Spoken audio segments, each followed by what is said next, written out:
Joss Nakama, selamat datang di Lifestyle Anime. Akhirnya One Piece chapter 1187 sudah rilis.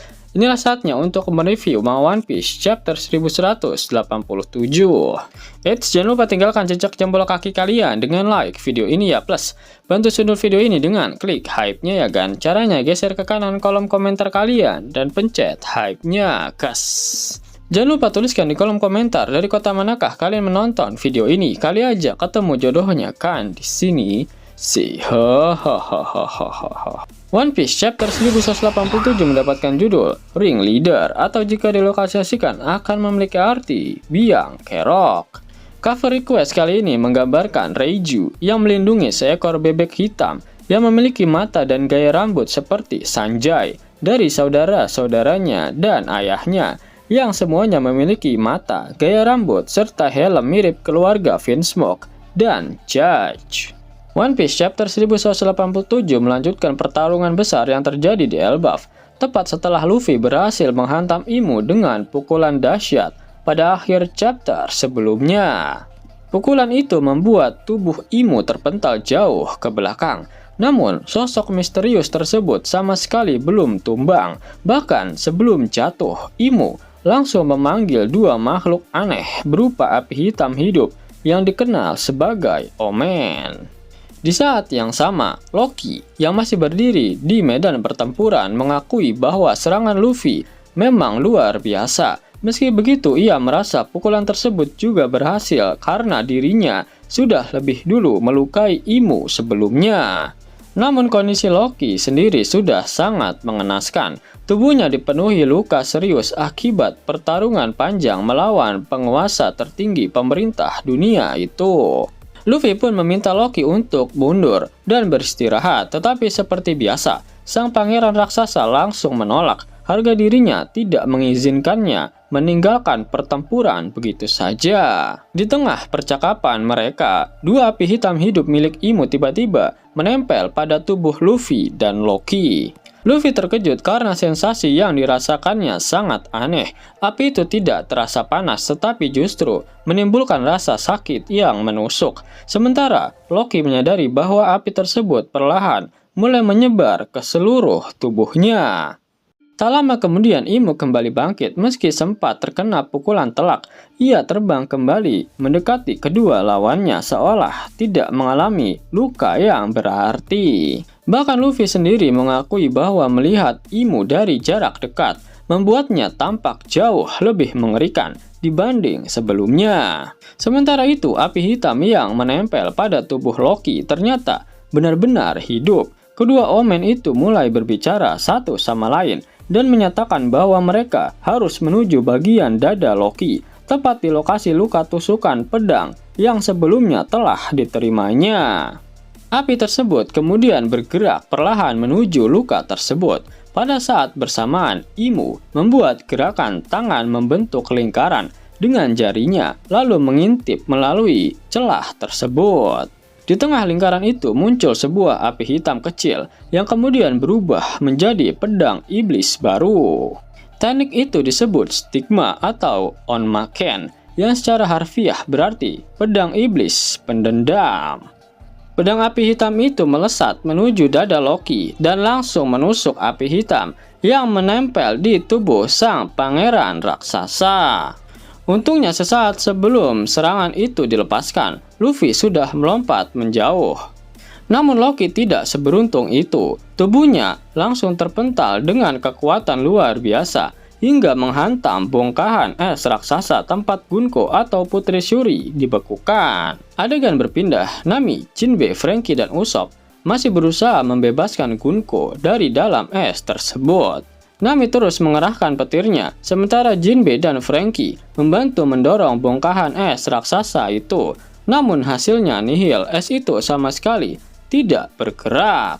Franky bahkan menyimpulkan bahwa material tersebut mungkin sekeras berlian. Sementara Usopp masih heran karena secara teori, es seharusnya hanyalah air yang membeku. Ketika mereka menyentuhnya, suhu es tersebut ternyata jauh lebih dingin dibanding es biasa. Lalu secara tiba-tiba tubuh Loki yang terpental menghantam bongkahan es itu dengan keras. Seluruh kelompok topi jerami langsung terkejut. Mereka bahkan khawatir jika palu Ragnir milik Loki akan jatuh menimpa mereka. Yang lebih mengkhawatirkan lagi, terdapat lubang besar di dada Loki, membuat mereka bertanya-tanya apakah sang pangeran masih bisa bertahan hidup. Di saat yang sama, Ragnir berubah kembali menjadi seekor tupai kecil dan tampak sangat cemas melihat kondisi tuannya. Namun, benturan tersebut justru menghasilkan sesuatu yang tidak terduga. Es di belakang Loki mulai mencair, dan Gunko akhirnya berhasil terbebas dari kurungan tersebut. Sementara itu, Luffy juga masih menghadapi ancaman dari api hitam milik Imu. Api yang sebelumnya menandai Loki kini berpindah dan menempel pada jaket Luffy. Menyadari bahaya tersebut, Luffy langsung membuang jaketnya. Benar saja, beberapa detik kemudian, pedang iblis milik Imu meluncur tepat ke arah jaket tersebut. Keputusan cepat Luffy berhasil menyelamatkan dirinya dari serangan mematikan milik Imu. Chapter kemudian berpindah ke pelabuhan Elbaf. Di sana, Zoro akhirnya tiba di lokasi tempat Saint Somers berada. Somers terlihat mengawasi kapal yang telah diperbaiki dan akan digunakan untuk membawa anak-anak yang sebelumnya diculik oleh Killingham. Pertemuan keduanya langsung dipenuhi ketegangan. Zoro menyadari bahwa Somers merupakan salah satu dari 3 iblis yang menjadi ancaman besar bagi Elbaf. Di sisi lain, Somers justru terlihat santuy. Ia bahkan menganggap semuanya sudah selesai karena rekannya sebentar lagi akan membawa anak-anak tersebut menuju kapal. Namun Zoro sama sekali tidak gentar. Dia justru mengungkapkan bahwa salah satu anggota topi jerami lainnya juga sedang menuju desa tempat Killingham berada. Dan menurut Zoro, orang yang ditunggu-tunggu Somers tidak akan pernah kembali karena Sanji akan membunuhnya. Ucapan itu menunjukkan keyakinan penuh Zoro terhadap kekuatan rekannya. Somers hanya tertawa dan menganggap dirinya tidak mungkin dikalahkan. Menurutnya, status abadi yang dimiliki para kesatria dewa membuat mereka berada di atas manusia biasa. Pertarungan antara keduanya pun tampaknya tak bisa dihindari lagi.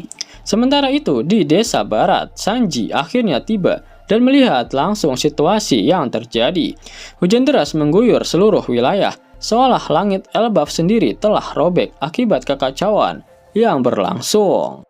Di tengah hujan tersebut, Sanji mulai menganalisis situasi. Monster raksasa yang jauh lebih besar dari para raksasa biasa sedang membawa pergi anak-anak Elbaf.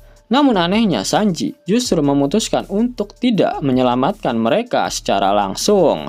Bukan karena tidak peduli, melainkan karena dia tahu para pejuang raksasa pasti tidak akan pernah menyerah demi anak-anak mereka.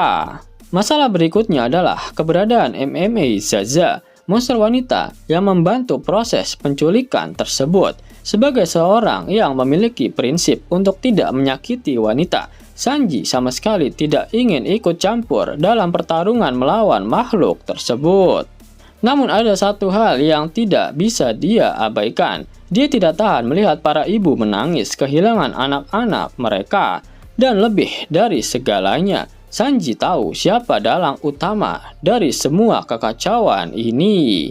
Karena itulah dia langsung menyerang Killingham sambil menyebutnya sebagai biang kerok dari seluruh kejadian. Judul chapter kali ini, Ringleader, ternyata merujuk langsung kepada sosok Killingham tersebut. Sanji menegaskan bahwa meskipun para raksasa kehilangan jejaknya, Killingham tidak akan bisa lolos dari dirinya. Killingham sendiri justru tertawa. Dia menjelaskan bahwa ada perbedaan besar antara menjadi kuat dan menjadi abadi. Memang benar bahwa jika dirinya dikalahkan, kekuatan yang dia ciptakan juga akan menghilang. Namun dia tidak percaya bahwa Sanji mampu menyingkirkan sosok yang disebut sebagai Dewa Hujan. Killingham kemudian memerintahkan monster tersebut untuk terus membawa anak-anak Elbaf pergi.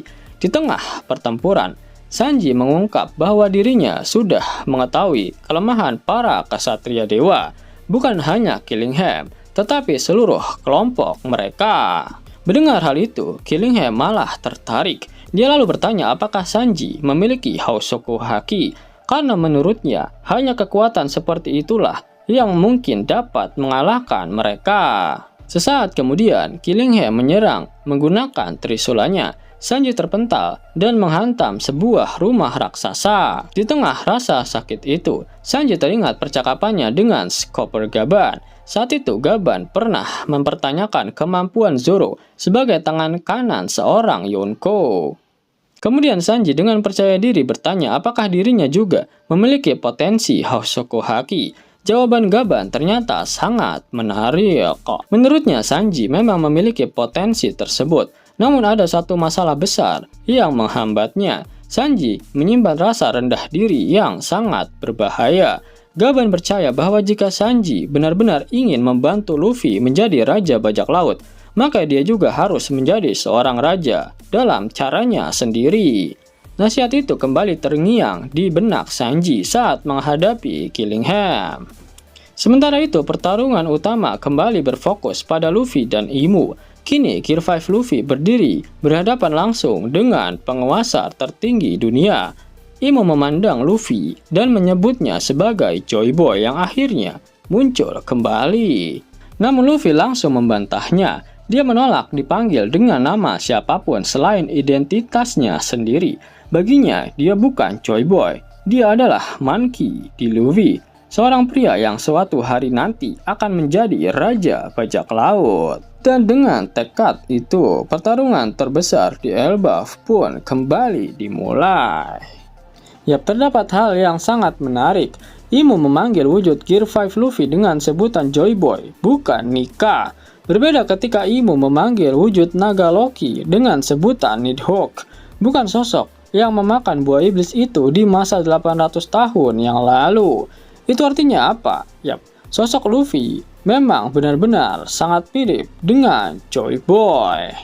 Entah semua ini sudah dipersiapkan oleh Oda atau memang sebuah kebetulan. Pengisi suara Joy Boy dalam bahasa Jepang, Urara Takano, adalah pengisi suara pertama Monkey D. Luffy yang tampil dalam OVA One Piece, David Him, The Pirate Ganzok.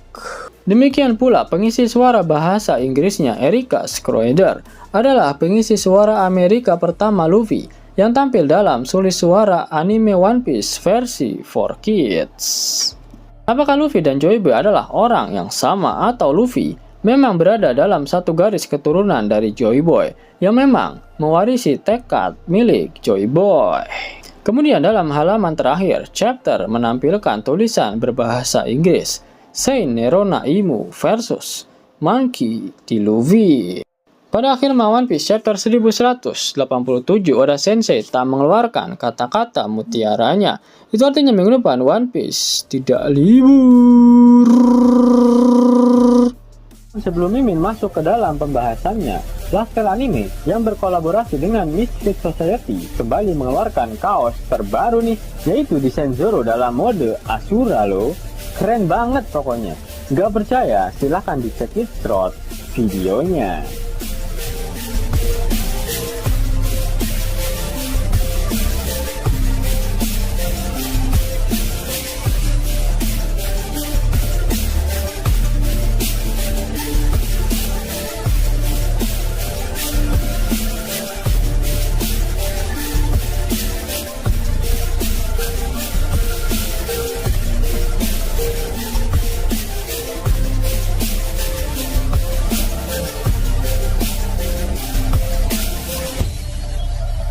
Bagaimana? Keren kan? Bagi kalian nakama Opler, terutama para fan gaynya Babang Marimo, kudu wajib harus punya baju ini. Gaskan, link pemesanan ada di kolom deskripsi. Jos nakama, itulah hal menarik yang terjadi pada One Piece terbaru. Jika kalian menyukai video ini, jangan lupa klik like, share, dan subscribe channel ini ya, agar nakama semua tak ketinggalan info menarik seputar One Piece. Arigato.